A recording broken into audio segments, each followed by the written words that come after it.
Okay, so because of where we are today, I got to ask you real stuff in addition to the more important stuff. So, we've got an early morning. Let me start again. I apologize. We've got an early season storm brewing in the southern Gulf. What kinds of things do you see happening with this, and what do we have to worry about in New Orleans and South Louisiana? Yeah, none of the models are really developing anything strong when it comes to the winds. So I think it's important to realize whether this system develops into a tropical storm or remains a depression, it's the moisture that always concerns me. So there's just this big area of tropical moisture. Somewhere along the Gulf Coast is going to get significant amounts of rainfall, and that's what we really got to be watching out for. There'll be some winds, there could also be some higher tide levels, you could get some storm surge, but we got to watch out for the rain with this system. Okay, and how significant is it that this is occurring this early in the season? I mean, last year we actually had two by this time, but where are we with that? Yeah, last season is interesting.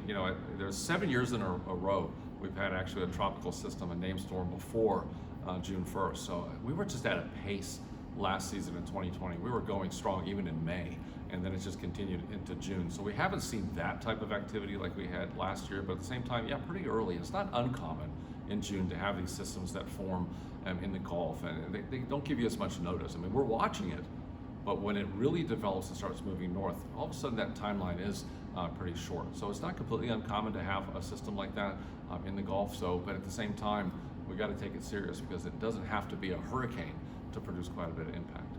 So if there is a positive this year, it's that the Mississippi River is finally below the official flood level for New Orleans and is continuing to drop. So you don't have that surge issue. Is that surge question that popped up a couple of years ago, is that something you guys are watching in terms of patterns for rainfall on the Mississippi River happening at the same time as the hurricane season? We really watch the river, and if it's real high, when we start getting, especially late, kind of a late spring, and you start getting into hurricane season with a high river, we actually start meeting with the partners. We actually have meetings with our partners, emergency management, other federal agencies, to say, okay, let's think about this and run some scenarios. We've actually run some scenarios before with the river being so high, and it's a combination of course, that rain bringing all the water down the Mississippi, but the other part is, you think about the surge coming up the Mississippi River, and all that water can't drain. So it's the surge, it gets blocked, and what impact that has on the river. We actually try to do some exercises and model some of that ahead of time. So it's good news with the river coming down, but if it's real high getting into the season, we're very aware of that, and we're communicating that with our partners. Okay. So let's talk about changes that have occurred at the Hurricane Center. Where are you guys in terms of your needs for center staffing? Yeah, so it's interesting with the staffing. We've had vacancies, we've had retirements, but going into this season, interesting enough, we have a vacancy we're about to fill. This season will be fully staffed for the first time since I've been there in 3.5 years. So I'm excited to have the full staff.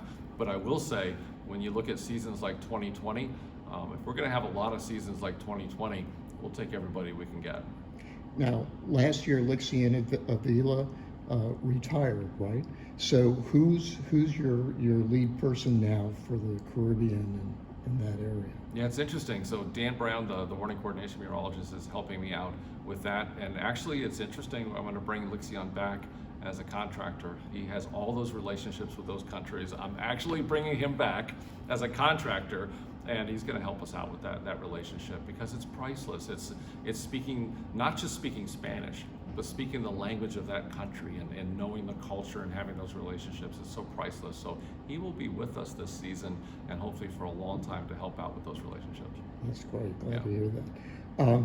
So this is obviously the time in the season where it's important to get messages across to the public. What do you want the public to know about what their planning should be now, what should be in place, and what they should be doing for their families? Yeah, I think the big thing is, we just have to be ready. I mean, you can't stop these hurricane seasons, and we're coming off a record season. I mean, just 30 named storms in a season is the most we've ever recorded in 170 years of record keeping. So, with that in mind, we can't let our guard down, even if the forecast is for fewer than a record. So at the same time, you look at the seasonal forecast, it's going to be above average. We're looking at a busy season again, but it's not a forecast for landfall. And so we have to realize, even if we don't get 30 storms, if there's one storm in the Gulf and it impacts Louisiana, it's a busy season. So being ready is just everything. And new things that are happening either at the National Hurricane Center or with the hurricane hunters or the Hurricane Research Division.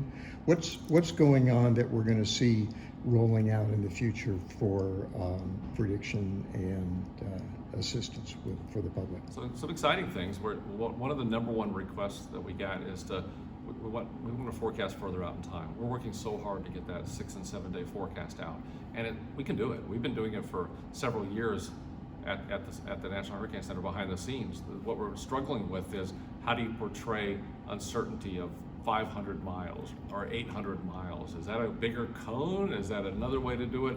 So the exciting part is we have 9 social science teams put together to look at the cone, to look at our website, to look at a lot of the products that we issue, because even if we have a perfect forecast, if it's not understood from a social science perspective, it still loses its meaning. So we're really trying to get that social science into it to make some decisions on how to portray some of these forecasts in the future. So I'm excited about that. And I'm excited about one other big thing that's coming.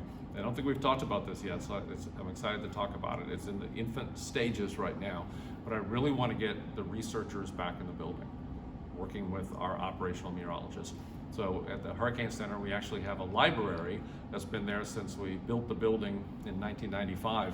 And through time, it's a little underutilized. So we're actually going to convert the library into a test bed.